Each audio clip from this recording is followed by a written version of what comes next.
నమస్తే welcome to morning edition నేను Shivani bulletin ముందుగా హెడ్లైన్స్ చూద్దాం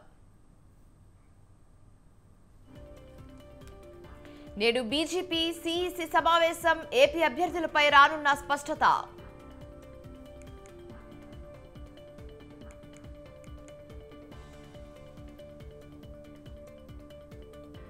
నేడు విజయవాడలో టీడీపీ అభ్యర్థులకు వర్క్ షాప్ ఎన్నికలకు అనుసరించాల్సిన వ్యూహాలపై దిశానిర్దేశం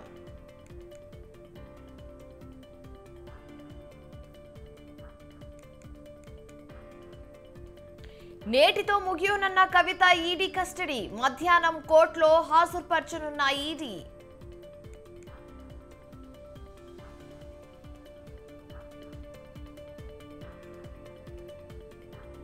ఈడీ కస్టడీకి ఢిల్లీ సీఎం లిక్కర్ స్కామ్ పై కేజ్రీవాల్ ను విచారించనున్న అధికారులు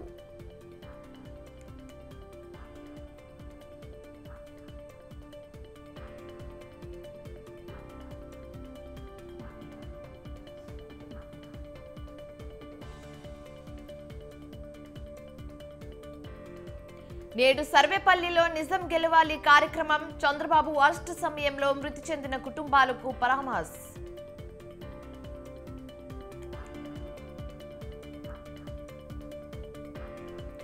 మాస్కోలో ఉగ్రదాడుల దాడి కలకలం 40 మంది మృతి 100 మందికి పైగా గాయాలు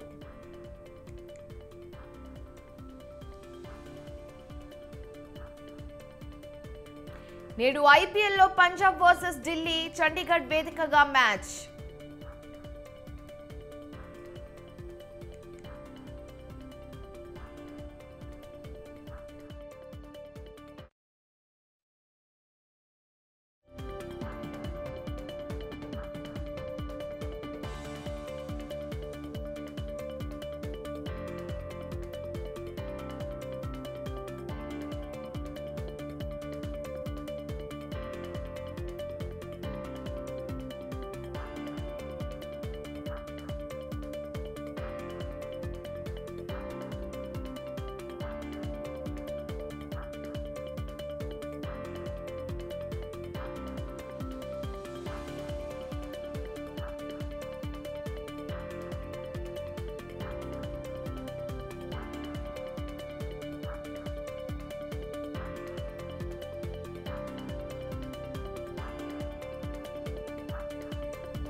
సంగారెడ్డి జిల్లా అమీన్పూర్లో సాఫ్ట్వేర్ ఉద్యోగి దంపతుల మిస్సింగ్ కలకలం రేపుతుంది. ప్రైడ్ పార్క్లో నివాసం ఉంటున్న సాఫ్ట్వేర్ ఉద్యోగి వంశీకృష్ణ భార్య శ్రీలత ఇద్దరు అదృశ్యమయ్యారు. వంశీకృష్ణ తండ్రి కామేశ్వరరావు శర్మ ఫిర్యాదుతో పోలీసులు దర్యాప్తు చేపట్టారు. మిస్సింగ్ అయిన వంశీకృష్ణ దంపతులు రంగారెడ్డి జిల్లా గాజుల రామారంకు చెందిన వారుగా గుర్తించారు.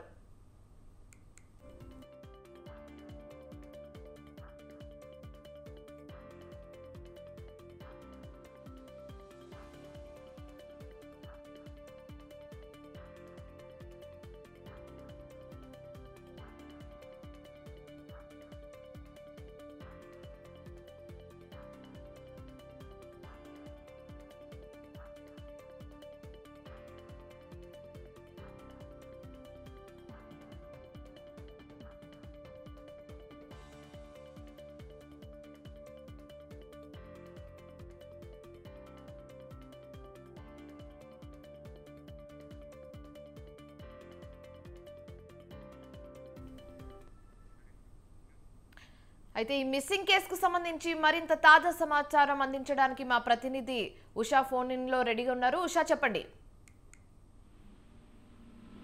సంగారెడ్డి జిల్లా అమీన్పూర్ పోలీస్ స్టేషన్ పరిధిలో ప్రైడ్ కాలనీలో నివాసం ఉండేటటువంటి గాజుల రామానికి చెందినటువంటి సాఫ్ట్వేర్ ఉద్యోగి వంశీకృష్ణ తన భార్య శ్రీలత అదృశ్యమైనట్టుగా గత నెల 2వ తేదీ ఉద్యోగం కోసం వెతకడానికి వెళ్లి అదృశ్యమైనట్టుగా వంశీకృష్ణ తండ్రి కామేశ్వర్ శర్మ ఫిర్యాదు మేరకు కేసు నమోదు చేస్తున్నారు పోలీసులు. అమీన్పూర్ పోలీసు ప్రస్తుతం ఈ కేసుకి సంబంధించి ఈ ఇద్దరు మిస్ అయ్యారా లేకపోతే ఎటైనా వెళ్ళిపోయారా అన్న కోణంలో పూర్తి స్థాయిలో అయితే సీసీ కెమెరా ఫుటేజెస్ ని కావచ్చు అన్నిటినీ కూడా టెక్నికల్ ఎవిడెన్స్ లో భాగంగా పోలీసులు అయితే సీసీ కెమెరా ఫుటేజెస్ ఆధారంగా అయితే సేకరించే పనులు అయితే నిమగ్నమై ఉన్నారు. ప్రస్తుతం చూసుకున్నట్టయితే భార్యాభర్త ఇద్దరు కూడా మిస్ అవ్వడం అయితే తీవ్ర కలకలమై రేపుతోంది. ఇద్దరు ఏదైనా వ్యక్తిగత కారణాలతో ఎటైనా వెళ్లిపోయారన్న కోణంలో కూడా పోలీసులు దర్యాప్తు చేస్తున్నారు. ఉద్యోగరీత్యా హైదరాబాద్ కు వచ్చినటువంటి వీరు హైదరాబాద్ లో గాజుల రామానికి చెందినటువంటి వారుగా గుర్తించారు. సాఫ్ట్వేర్ ఉద్యోగిగా ఉన్నటువంటి ఈ ఇద్దరు ఎవరైతే ఉన్నారో ఏదైతే వృత్తిపరంగా ఏమైనా ప్రాబ్లమ్స్ ఉన్నాయా లేకపోతే వ్యక్తిగత కారణాల అన్ని కోణాల్లో అయితే పలు కోణాల్లో అయితే ఈ కేసును ఛేదించడానికి అయితే పోలీసులు అయితే అక్కడ ఉన్నటువంటి సరౌండింగ్స్ లో ఉన్నటువంటి టెక్నికల్ ఆధారాల మీదే డిపెండ్ అయినట్టుగా తెలుస్తోంది. శివార్. Thank you Usha.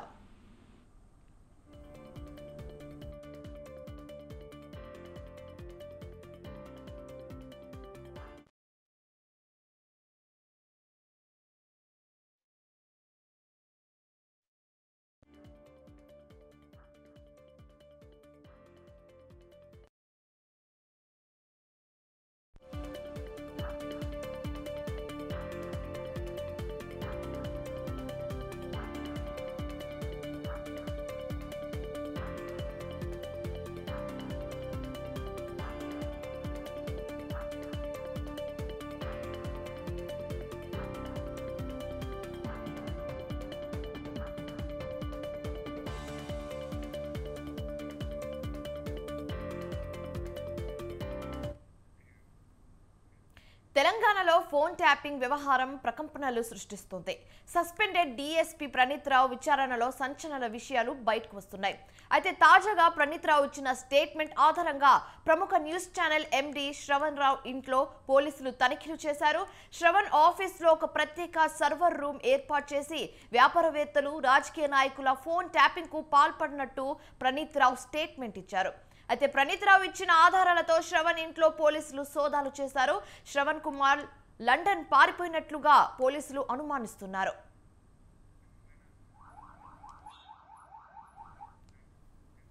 ఇదే అంశానికి సంబంధించి మరింత తాజా సమాచారం మా ప్రతినిధి పవన్ ఫోన్ ద్వారా అందిస్తారు. పవన్, చెప్పండి. ప్రముఖ ఛానల్ ఇంట్లో కూడా దీనికి సంబంధించి పోలీసులు సోదాలు కూడా నిర్వహించారు. అయితే చూస్తే మాత్రము ప్రణీత్ రావు సమాచారం మేరకు ఇదంతా కూడా కొనసాగుతుంది. అయితే ఈ రోజు ప్రణీత్ రావు సంబంధించిన విషయంలో కూడా కస్టడీలో చాలా కీలకమైన అంశాలు కూడా రాబట్టే అవకాశం కూడా ఉంది. అయితే మొత్తానికి చూస్తే ప్రణీత్ రావు ఇచ్చిన ఆధారాలతో శ్రవణ్ కుమార్ రావు ఇంట్లో కూడా యొక్క సోదాలు కూడా నిర్వహించారు. అయితే ఈయన ప్రత్యేకంగా ఒక సర్వర్ రూమ్ ఏర్పాటు చేసి వ్యాపారవేత్తలు కావచ్చు, రాజకీయ నాయకులు ఫోన్ ట్యాపింగ్ చేసినట్టుగా ప్రణీత్ రావు చెప్పిన పరిస్థితి కూడా గమనించాము. అయితే ప్రజెంట్ ప్రణీత్ ఇంట్లో కూడా యొక్క సోదా నిర్వహించిన నేపథ్యంలో చాలా కీలకమైన సాక్ష్యాధారాలు కూడా సేకరించారు. అయితే శ్రవణ్ కుమార్ లండన్ లో ఉన్నట్టుగా దీనికి సంబంధించి పోలీసులు అనుమానిస్తున్నారు.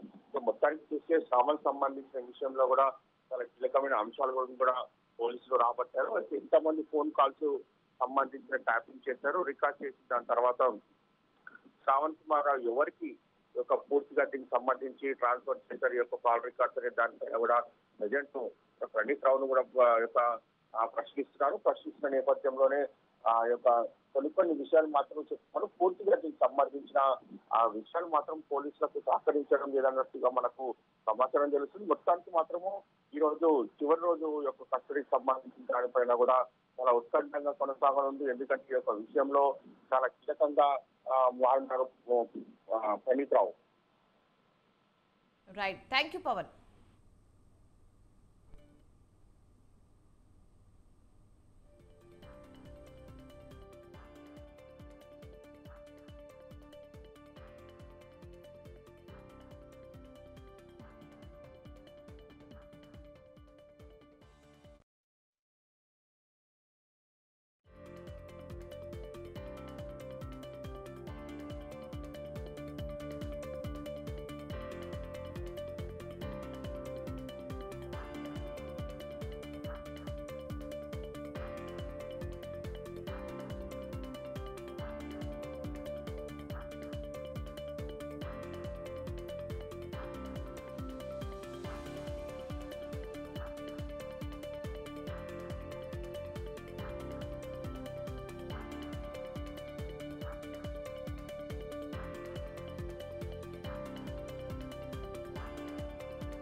ఇవాళ బీజేపీ కేంద్ర ఎన్నికల కమిటీ సమావేశం కానుంది.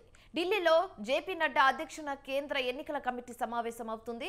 అయితే ఈ సమావేశానికి తెలంగాణ నుంచి కేంద్ర ఎన్నికల కమిటీ సభ్యుడు లక్ష్మణ్, బీజేపీ రాష్ట్ర అధ్యక్షుడు కిషన్ రెడ్డి హాజరు కానున్నారు.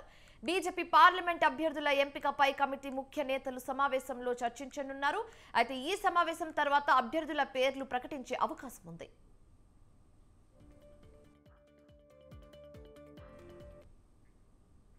నిన్న బీజేపీ విడుదల చేసిన 4వ జాబితాలో 2 తెలుగు రాష్ట్రాలైన ఆంధ్రప్రదేశ్, తెలంగాణకు సంబంధించిన అభ్యర్థుల పేర్లు అధిష్టానం ప్రకటించలేదు. తెలంగాణలో పెండింగ్ లో ఉన్న 2 పార్లమెంట్ స్థానాలపై కూడా కమిటీ సమావేశంలో చర్చించనున్నారు. ఖమ్మం, వరంగల్ అభ్యర్థులను కూడా ఈ సమావేశంలో ఫైనల్ చేయనున్నారు. వరంగల్ నుంచి ఆరూరి రమేష్, ఖమ్మం నుంచి జలగం వెంకట్రావు పేర్లు దాదాపుగా ఖరారు చేయనుంది బీజేపీ అధిష్టానం. అయితే కేంద్ర ఎన్నికల కమిటీ సమావేశం తర్వాత ఈ ఇద్దరు నేతల పేర్ల పాటు ఏపీ నుంచి పోటీ చేసే అభ్యర్థుల పేర్లను కూడా అధికారికంగా ప్రకటించే అవకాశం ఉంది.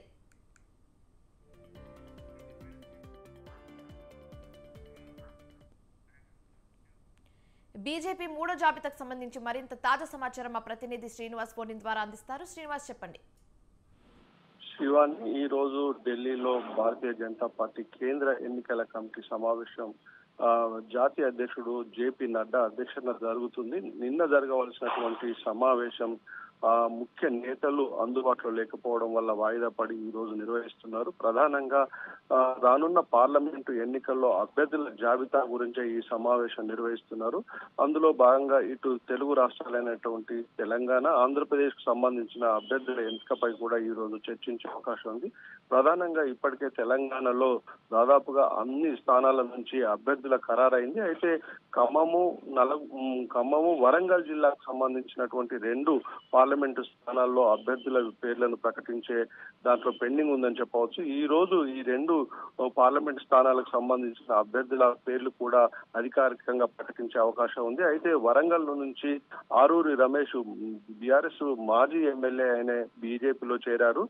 కొంత ఆలస్యం జరగడం వల్ల ఆయన పేరును ప్రకటించలేకపోయింది. అదే విధంగా ఖమ్మం నుంచి జలగం వెంకట్రావు పేరును కూడా ఇప్పటికే రాష్ట్ర నాయకత్వం, కేంద్ర నాయకత్వం పంపించింది. ఈ రోజు ఈ కేంద్ర ఎన్నికల కమిటీ సమావేశంలో చర్చించి అధికారికంగా ఈ 2 పేర్లను కూడా ప్రకటించే అవకాశం ఉందని చెప్పవచ్చు. అయితే అదే విధంగా ఆంధ్రప్రదేశ్ లో కూడా బీజేపీ, జనసేన, తెలుగుదేశం పొత్తులో భాగంగా 6 స్థానాల నుంచి కూడా బీజేపీ పోటీ చేస్తుంది. ఇప్పటికే అక్కడ ఉన్నటువంటి రాష్ట్ర నాయకత్వం కూడా 6 పేర్లను కేంద్ర నాయకత్వానికి పంపించింది. ఆ 6 పేర్లను కూడా ఈ రోజు దాదాపుగా ఖరారు చేసి ప్రకటించే అవకాశం ఉంది. అయితే నిన్న బీజేపీ రాష్ట్ర నాయకత్వానికి సంబంధించినటువంటి పేర్లు రాకపోవడం వల్ల కొంత జాప్యం జరగడం వల్ల చాలా మందిలో ఉత్కంఠగా ఉంది. నిన్న విడుదల చేసినటువంటి 4వ జాబితాలో 2 తెలుగు రాష్ట్రాలకు సంబంధించినటువంటి అభ్యర్థుల పేర్లు లేకపోవడంతో ఈ రోజు ఈ సమావేశంలో పాల్గొంటున్నటువంటి ఇటు తెలంగాణ రాష్ట్ర అధ్యక్షుడు, కేంద్ర మంత్రి కిషన్ రెడ్డి, అదేవిధంగా పార్లమెంట్ కమిటీ సభ్యులు డాక్టర్ లక్ష్మణ్ కూడా నిన్న ఈ అభ్యర్థులతో చర్చించారు. దాదాపుగా ఈ రోజు అధికారికంగా ఈ 2 పేర్లు ఆరూరి రమేష్, జలగం వెంకట్రావు పేర్లను ప్రకటించే అవకాశం ఉంది.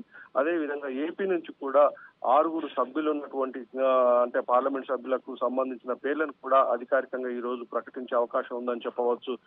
Shivani. Right, thank you Srinivas.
Breaking news చూస్తున్నాం. టీడీపీ సీనియర్ నేత మాజీ మంత్రి దేవినేని ఉమామహేశ్వరరావుకు షాక్ ఇచ్చింది పార్టీ అధిష్టానం. మైలవరం సీట్ ఉమా అభ్యర్థిగా ప్రత్యర్థిగా ఉన్న సిట్టింగ్ ఎమ్మెల్యే ఇటీవలే వైసీపీకి గుడ్ బై చెప్పి టీడీపీలో చేరిన వసంత కృష్ణ ప్రసాద్ కు కేటాయించింది. దాంతో దేవినేని ఉమాకు సీట్ లేనట్లే అని స్పష్టమైంది. అయితే వరుసగా 5 సార్లు ఎమ్మెల్యేగా పోటీ చేసిన దేవినేని ఉమా 4 సార్లు గెలిచి మంత్రిగా పనిచేశారు. అయితే 2019 ఎన్నికల్లో వైసీపీ అభ్యర్థి వసంత కృష్ణ ప్రసాద్ చేతిలో ఓటమి పాలయ్యారు.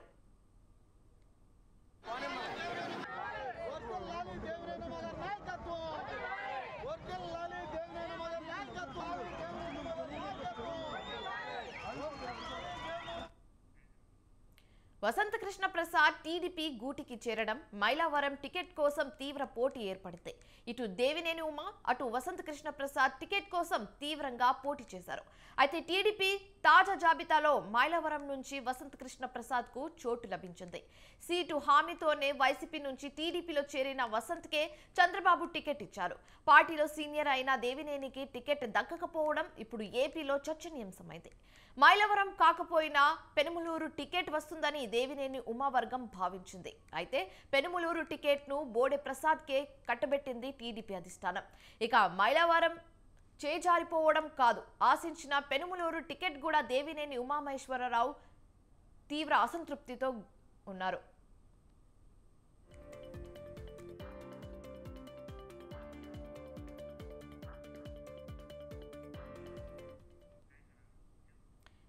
ఇక ఇదే అంశానికి సంబంధించి మరింత తాజా సమాచారం మా ప్రతినిధి సంతోష్ ఫోన్ ద్వారా అందిస్తారు. సంతోష్, చెప్పండి. ఏదైతే టీడీపీ అధినేత చంద్రబాబు నాయుడు 3వ జాబితా రిలీజ్ చేసిన నేపథ్యంలో ఇటు కృష్ణా జిల్లాలో ఉన్నటువంటి మైలవరం నియోజకవర్గం, అదేవిధంగా పెనుమలూరు నియోజకవర్గానికి సంబంధించినటువంటి టీడీపీ అభ్యర్థులను కూడా ప్రకటించడం కూడా జరిగింది. ఇక వైసీపీ నుంచి టీడీపీ కండువా కప్పుకున్నటువంటి వసంత కృష్ణ ప్రసాద్కి అయితే కనుక టీడీపీ అధిష్టానం మైలవరం టికెట్ కేటాయించడంతో ఇటు మాజీ మంత్రి దేవినేని ఉమా షాక్ వచ్చినట్టు పరిస్థితులు అయితే కనుక కనబడినట్టు కూడా తెలుస్తా ఉంది. ఇక ఇప్పటికే ఏదైతే చంద్రబాబు నాయుడు తోటి ఒకసారి దేవినేని ఉమా భేటీ అవడం జరిగింది. అయితే భేటీ అనంతరం కూడా తాను టీడీపీకి విధేయునని, తాను చంద్రబాబు నాయుడు ఎలా చెప్తే అలా వ్యవహరిస్తానంటూ కూడా చెప్పడం జరిగింది. అయితే టికెట్ కేటాయించిన అనంతరం కూడా తాను బల ప్రదర్శనకి దిగడం కూడా జరిగింది. అంతేకాకుండా తాను బల ప్రదర్శనలో చూసుకున్నట్లయితే కనుక కార్యకర్తలు, అదేవిధంగా ముఖ్య నాయకులతోటి ఆయన నిరసన తెలియజేస్తూ కూడా ఆయన యొక్క అసంతృప్తిని అనేది కనుక వెల్లడించడం కూడా జరిగింది. ఏదేమైనప్పటికీ చూసుకున్నట్లయితే కనుక ఇప్పుడు రానున్న రోజుల్లో దేవినేని ఉమా ఏ విధంగా సహకరిస్తారు అన్న దానిపై అయితే కనుక చూడాల్సిన అధిష్టానం ఎటువంటి నిర్ణయం తీసుకుంటుందో చూడాల్సిన పరిస్థితులు అయితే ఉన్నాయి. అంతేకాకుండా ఇటు ప్రభుత్వ అధిష్టానంలోకి వస్తే కీలక పదవి ఇస్తామంటూ కూడా దేవినేని ఉమాకి చెప్పడం కూడా జరుగుతా ఉంది. ఏదేమైనప్పటికీ ఇటు మైలవరం నియోజకవర్గం రాజకీయం ఒకసారిగా వేడెక్కుతా ఉంది. ఎందుకంటే వైసీపీలో ఉన్నప్పుడు వసంత కృష్ణ ప్రసాద్ తమని కేసులు పెట్టి వేధించారు అంటూ కూడా ఇటు ఉమా వర్గం అయితే కనుక చెప్తా ఉన్నారు. అంతేకాకుండా మరోవైపు బొమ్మసాని సుబ్బారావు అయితే కూడా అసంతృప్తి తెలియజేసిన పరిస్థితులు కనబడతా ఉన్నాయి. ఇటు ఇండిపెండెంట్ గా పోటీ చేస్తారా లేదంటే సపోర్ట్ చేస్తారా అన్న దానిపై అయితే కనుక కొనసాగుతుందని చెప్పుకోవచ్చు. ఒకవైపు దేవినేని ఉమా ఎన్టీఆర్ ఫోటో, చంద్రబాబు నాయుడు ఫోటో తోటి తాను నియోజకవర్గాల్లో తిరుగుతాను అంటూ కూడా ఆయన ఆశపం కూడా జరుగుతా ఉంది. అంతేకాకుండా ఇప్పుడు ఏ విధంగా ఉండబోతుంది, ఓట్లు పరిస్థితి ఏంటి, ఇటు వసంత కృష్ణ ప్రసాద్ కలిసి వెళ్తారా లేదంటే కలవకుండానే తానంతరిగా తాను కూడా ఏదైతే ఎన్నికల్లో వెళ్లి తను ఓట్లు అడుగుతారా అన్న దానిపై అయితే కనుక ఉత్కంఠ కొనసాగుతా ఉందని చెప్పుకోవచ్చు. శమాన్,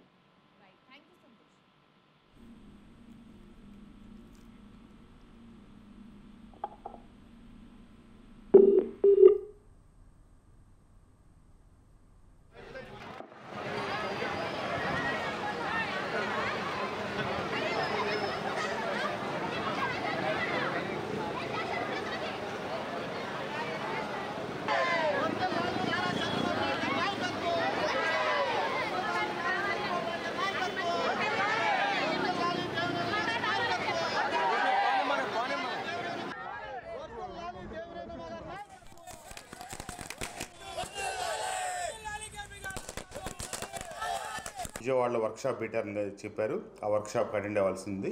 అది అయిపోయిన దగ్గర నుంచి మొదలెట్టి అన్ని గ్రామాల్లో ఉన్నటువంటి నాయకులు కలుస్తాను.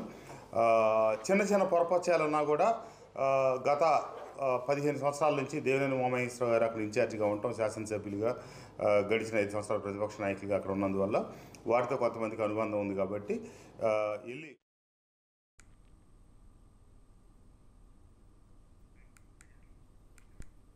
వైసీపీని వీడి టీడీపీలో చేరిన నలుగురు రెబెల్ ఎమ్మెల్యేలో ఇద్దరికి ఎదురుదెబ్బ తగిలింది. జగన్ను కాదని టీడీపీలోకి వెళ్లిన ఎమ్మెల్యేలకు చంద్రబాబు గట్టి షాక్ ఇచ్చారు. వైసీపీని వీడి టీడీపీలో చేరిన నలుగురు ఎమ్మెల్యేలో కేవలం ఇద్దరికి మాత్రమే టికెట్ కేటాయించారు. జగన్తో విభేదించి ఆనం నారాయణ రెడ్డి, కోటంరెడ్డి శ్రీధర్ రెడ్డి, మేకపాటి చంద్రశేఖర్ రెడ్డి, ఉండవల్లి శ్రీదేవి ఈ నలుగురు వైసీపీ ఎమ్మెల్యేలు ఎమ్మెల్సీ ఎన్నికల్లో టీడీపీకి మద్దతుగా నిలిచారు. అయితే త్వరలో జరగబోయే అసెంబ్లీ ఎన్నికల్లో టీడీపీ దక్కుతుందని ఆశించిన వారికి చంద్రబాబు మొండి చేయి చూపించారు.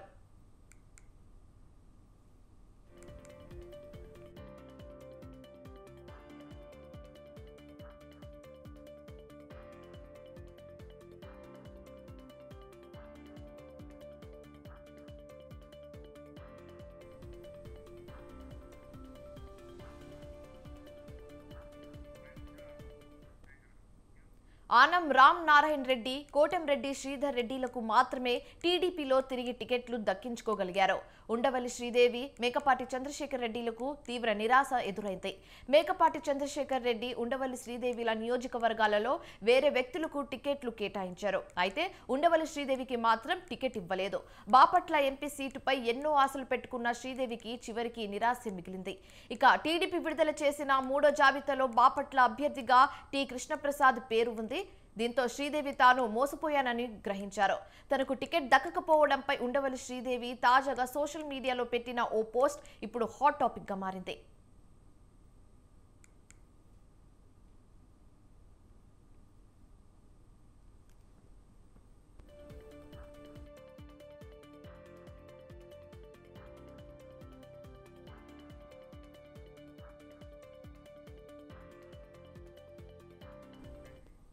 ఇక ఇదే అంశానికి సంబంధించి మరింత తాజా సమాచారం మా ప్రతినిధి వీరస్వామి ఫోన్ ఇన్ ద్వారా అందిస్తారు. వీరస్వామి, చెప్పండి. ప్రధానంగా చూసుకున్నట్టే రాష్ట్రంలో ఎన్నికల కోలాహలం అయింది. ఒకవైపు నుంచి చూసుకున్నట్టే అసంతృప్తుల పర్వం కూడా కొనసాగుతుంది. అసంతృప్తి నేతలు కూడా ఇప్పుడు ఒక్కొక్కరు కూడా బయటకు వస్తున్న పరిస్థితి నెలకొంది. మాజీ మంత్రి ఆలపాటి రాజా నిన్న అసంతృప్తి వ్యక్తమై తనకి 30 సంవత్సరాల నుంచి ఇక్కడ నేను రాజకీయాలు చేస్తున్నాను, టీడీపీలో కొనసాగుతున్నాను అని చెప్పేసి అసహనం వ్యక్తమైతే వెళ్లి పార్టీ మారే ఆలోచనతో ఉన్నట్టు వెంటనే చంద్రబాబు బొద్దుగించి అతన్ని పిలిచి బొద్దుగించిన పరిస్థితి నెలకొంది. ఇప్పుడు తెర మీదకి మాత్రం అమరావతి రాజధానిలో గెలిచిన ఉండవల్లి శ్రీదేవి కూడా అసంతృప్తి వ్యక్తం చేసి ట్వీట్ కూడా చేయడం జరిగింది. రాజకీయాలు ఎలా ఉంటాయో ఇప్పుడు అర్థమైంది. రాజకీయాలు అంటే మోసంతో కూడుకున్నవి అని చెప్పేసి నాకు ఇప్పుడే అర్థమైందని చెప్పేసి ఒక ట్వీట్ కూడా చేయడం జరిగింది. కత్తితో సిగ్నల్ ఉంచిన దాంతో పాటు ఈ నేపథ్యంలో ఆమె కూడా తిరువూరు, బాపట్ల ఎంపీ, దాంతో పాటుగా ఇంతకుముందు తాడికొండ సిట్టింగ్ స్థానాన్ని కూడా నాకు ఇవ్వాలి అని చెప్పి టీడీపీ అధిష్టానాన్ని కోరడం జరిగింది. 3 చోట్ల కూడా ఆమెకి చుక్కెదురైందని చెప్పుకోవాలి. ఈ నేపథ్యంలో నిన్న ఖరారు చేశారు బాపట్ల ఎంపీ స్థానాన్ని కృష్ణప్రసాద్ కి. ఈ నేపథ్యంలో టికెట్లు అన్ని ఖరారయ్యాయి కాబట్టి నాకు టికెట్ వచ్చే పరిస్థితిలో లేదు అని చెప్పేసి తన ఆవేదన వ్యక్తం చేసింది. వైసీపీకి చెందిన కొంతమంది తన దగ్గరగా ఉన్న అనుచరులతోటి ఎవరైతే ఉన్నారో వాళ్ళతోటి టచ్ లో ఉన్నట్టు తెలుస్తోంది. తన ఆవేదనను వారితో వెల్లడించిన తర్వాత వైసీపీకి జోరుగా ప్రచారం జరుగుతోంది. మళ్ళీ బ్యాక్ టు ప్యావిలియన్ వైసీపీకి వెళ్తారు గూటికి అని చెప్పేసి. ఈ నేపథ్యంలో తాడికొండలో ఇప్పుడు పోటీ చేస్తున్న సుచరితతో కూడా 2-3 రోజుల్లో కలిసి సంప్రదింపులు చేస్తారని మనకున్న సమాచారం మేరకు తెలుస్తోంది. ఈ నేపథ్యంలో ఉండవల్లి శ్రీదేవి మాత్రం ఈ గతంలో సీఎం జగన్మోహన్ రెడ్డికి వాళ్ళకి తన కూతురులను కూడా పిఆర్ఓలను కూడా చేస్తాను, వాళ్ళకి అసిస్టెంట్లుగా ఉంటారని చెప్పి గతంలో కూడా చెప్పడం పలుమార్లు చెప్పిన జరిగింది. వెంటనే ఇక్కడికి వచ్చేసిన తర్వాత 4 ఎమ్మెల్యేలు మాత్రం టీడీపీకి రావడం జరిగింది. 4 ఎమ్మెల్యేలు కూడా ఇద్దరికి ఆనం రామనారాయణ రెడ్డి, దీంతో పాటుగా కోటరెడ్డి శ్రీధర్ రెడ్డికి ఇద్దరికి మాత్రమే టికెట్లు ఇచ్చారు.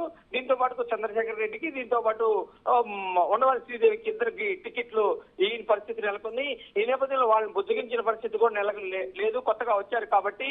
ఈ నేపథ్యంలో ఆమె అసంతృప్తితోటి బయట సమాజ సేవ చేయాలన్న తలంతో నేను డాక్టర్ వృత్తిని వదులుకొని ఇటువైపు వస్తే మాత్రం ఇక్కడ మోసం చేస్తున్నారు అని చెప్పి తన అభిప్రాయం వ్యక్తం చేసిన పరిస్థితి నెలకొంది. ఈ నేపథ్యంలో వైసీపీ నేతలతో కూడా టచ్ లో ఉన్నారని చెప్తుంది. ఇప్పటికీ ఆమెకి ఆవేదన వ్యక్తం చేస్తుంటే పిలిచి బుద్ధిగించిన ఎవరూ లేరు. ఈ నేపథ్యంలో ఎంఎస్ రాజు, ఆలపాటి రాజా లాంటి నేతలను కూడా పిలిచి బుద్ధిగించిన పరిస్థితి ఉంది. నన్ను ఎవరు పట్టించుకోవడం లేదు ఇక్కడ టీడీపీలో అని చెప్పేసి ఆమె వైసీపీ నేతలతో వెల్లడించినట్లు తెలుస్తోంది. ఏది ఏమైనా కానీ ఇటు వైసీపీలోకి మళ్ళీ బ్యాక్ టు పెవిలియన్ మళ్ళీ వస్తుంది అని చెప్పేసి మనకున్న సమాచారం మేరకు తెలుస్తోంది. ఇక్కడ వస్తేనే మనకు గౌరవం ఉంటుంది, అందుకనే వైసీపీ నేతతో ఉంటే తన అభిప్రాయాన్ని వ్యక్తం చేసిన పరిస్థితి నెలకొంది. Shivani. Right, thank you Veeraswamy.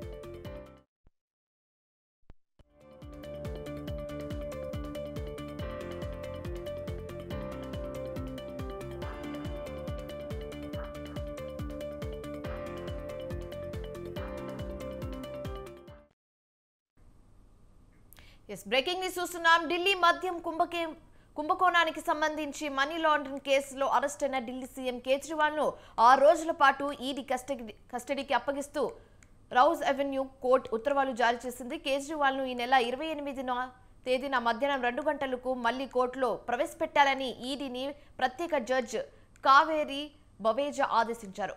మద్యం కుంభకోణంలో విచారణ కోసం కేజ్రీవాల్ ను 10 రోజుల పాటు తమ కస్టడీకి ఇవ్వాలని ఈడీ విజ్ఞప్తి చేయగా న్యాయస్థానం కేవలం 6 రోజుల పాటు కస్టడీకి అనుమతించింది. ఇక కేజ్రీవాల్ ను ఈడీ అధికారులు ఈ నెల 21న రాత్రి కేజ్రీవాల్ ను అరెస్ట్ చేశారు. ఆయనను నిన్న మధ్యాహ్నం 2 గంటల సమయంలో పటిష్టమైన భద్రత మధ్య ఢిల్లీ కోర్టులో ప్రవేశపెట్టారు. ఈడీ తరఫున అదనపు సాలిసిటర్ జనరల్ ఎస్వి రాజు వాదనలు వినిపించారు. అయితే 3 గంటల పాటు రౌజ్ అవెన్యూ కోర్టులో వాడివేడి వాదనలు జరిగాయి. ఢిల్లీ మద్యం కుంభకోణం వెనుక ఉన్న అసలు కుట్రదారు, కీలక సూత్రధారి అరవింద్ కేజ్రీవాల్ నే తేల్చి చెప్పారు ఈడీ అధికారులు. ఆయనతో పాటు పలువురు ఢిల్లీ మంత్రులు, ఆమ్ ఆద్మీ పార్టీ నేతలు ఈ కేసులో భాగస్వాములేనని స్పష్టం చేశారు. ఢిల్లీలో 2021-22లో నూతన లిక్కర్ పాలసీని రూపొందించి అమలు చేసినందుకు సౌత్ గ్రూప్ నుంచి కేజ్రీవాల్ కోట్లాది రూపాయలు ముడుపులుగా స్వీకరించారని ప్రత్యేక న్యాయమూర్తి కావేరి జవేదా దృష్టికి తీసుకొచ్చారు.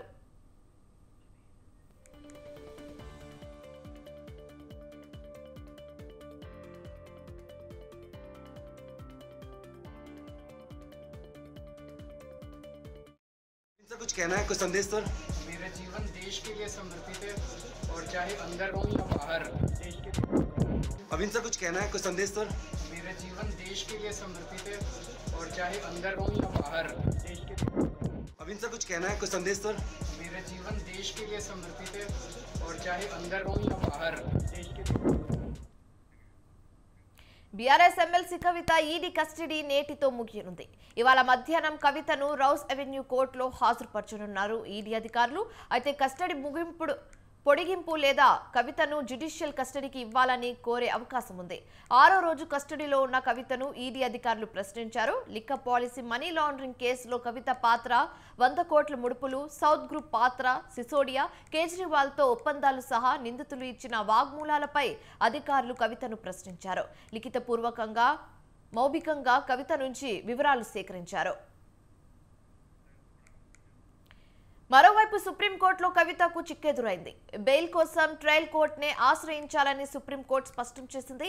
ఈ కేసులో ప్రస్తుతం విచారణ చేయలేమన్న సుప్రీంకోర్టు రాజకీయ నాయకులనంతా మాత్రాన ప్రత్యేక విచారణ ఉండబోదని, ట్రయల్ ఎదుర్కోవాల్సిందేనని చెప్పింది.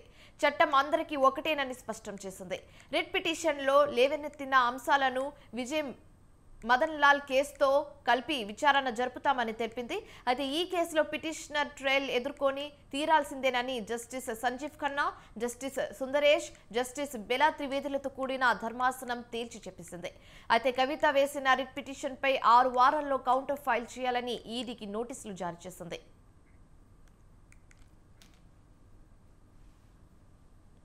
రైట్, ఇవి ఇప్పుడు వరకున్న updates. For more updates keep watching స్వతంత్ర.